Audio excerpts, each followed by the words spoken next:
Ahora vamos a hablar de lo que viene siendo la manipulación de los estados de ánimo en psicología. En psicología cognitiva principalmente, a través, junto con otras áreas, han hecho muchos avances en esto de la modificación o de la inducción de estados de ánimo. Yo actualmente tengo un proyecto ya con varios años, un diseño de investigación que hice junto con el doctor Jay Pratt de la Universidad de Toronto, donde inducimos emociones y las asociamos con ciertos estados cognitivos que permiten resolver problemas específicos, incluso en el aprendizaje. La manipulación mediante inducción de estados de ánimo, pues son diferentes técnicas que hay para eso, ¿no? La idea es poder mejorar los estados de ánimo o poderlos controlar. Muy bien, ¿qué tenemos acá? Algo muy importante es que tenemos que las emociones, antes de hablar de este tema, las emociones pueden tener una valoración directa y una valoración indirecta. La valoración directa obviamente es preguntándole a las personas cómo se siente. La mejor manera de saber cómo se siente una persona es preguntándole, y aquí existen los autorreportes. Los autorreportes son herramientas muy útiles en psicología cognitiva. En psicología cognitiva tenemos la posibilidad de utilizar herramientas ya estandarizadas para preguntar. Instrumentos que ya han pasado por un proceso de validez psicométrica, de análisis psicométrico, ¿no? O que ya se analizaron sus propiedades psicométricas. Pero hay una valoración indirecta.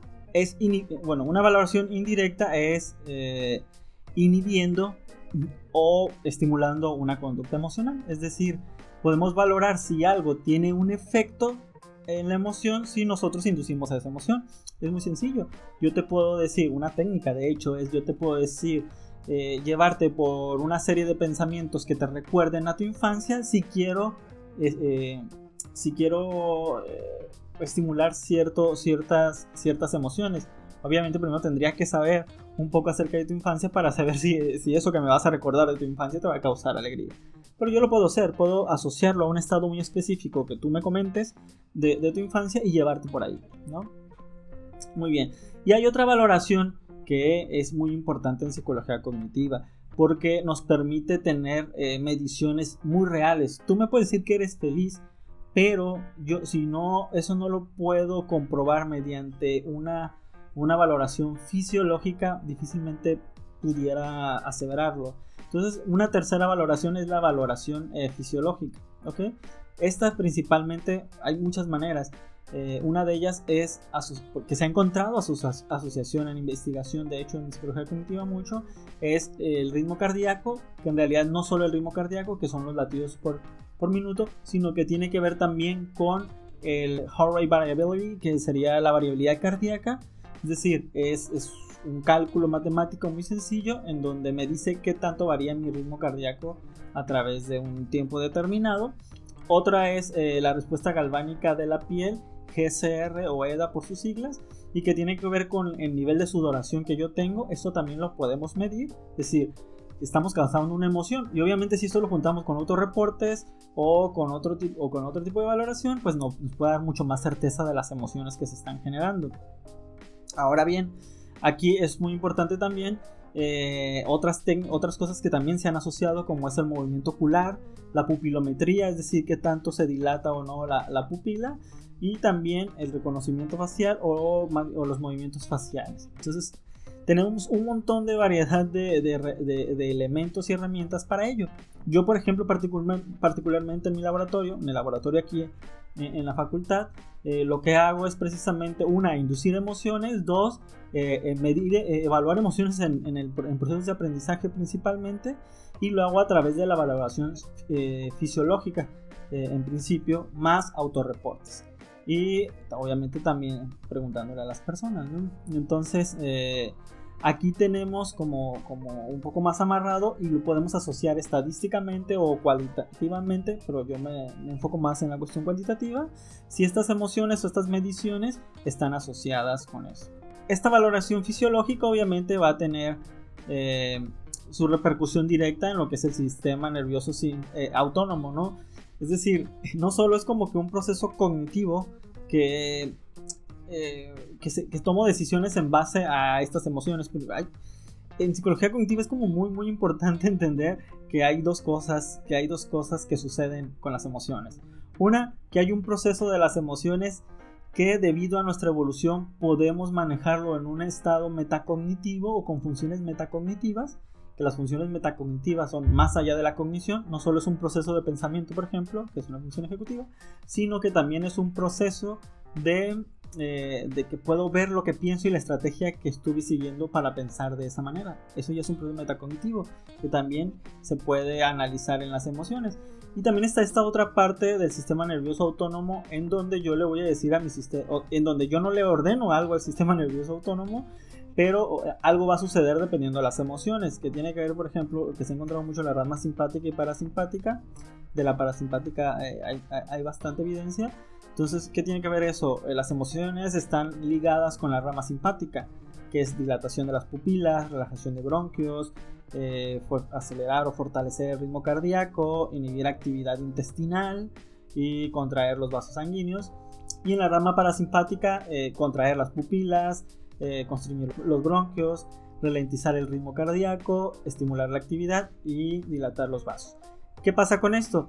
Que si bien yo no puedo decirle a mi sistema nervioso autónomo, corazón, no latas tan rápido, y no me va a hacer caso, o sea, no es una orden que le mando al cerebro y luego baja al corazón y dice, no debo latir. Sí puedo tener actividades o sí puedo inducir actividades que han demostrado que tienen impacto sobre este sistema nervioso autónomo. Por ejemplo, al respirar. Cuando yo respiro, la meditación, por ejemplo, va a ayudarme a relajarme, ¿no? Y puede inducirme a ciertas emociones. Y obviamente, pues, por último, pues vamos a ver que precisamente estas funciones, esto del comportamiento de las emociones, pues ha tenido un gran recorrido a través de la historia de la psicología.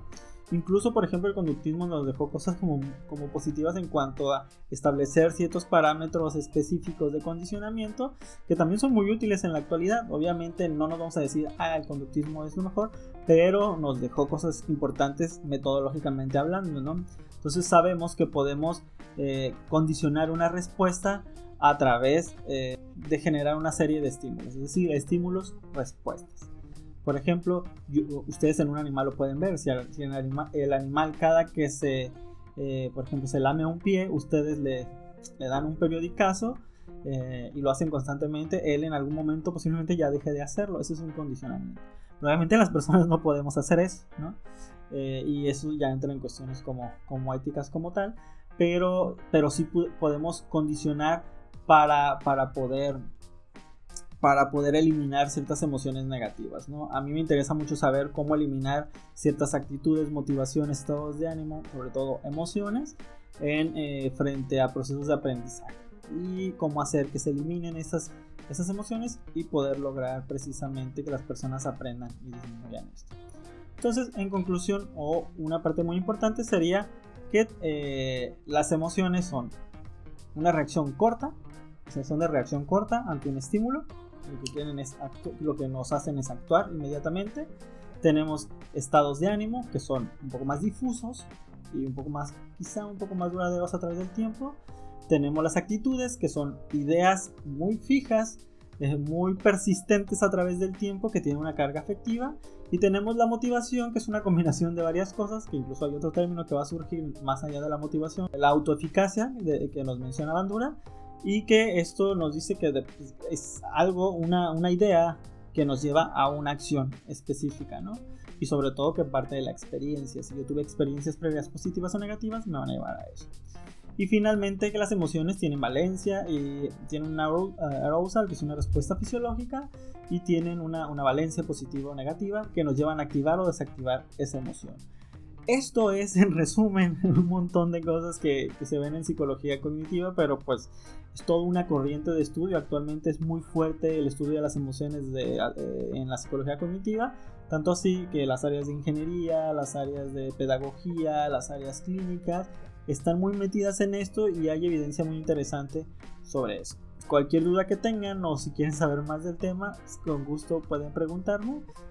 Yo tengo ya muchos años trabajando con ello y pues yo sería encantado de comentarse.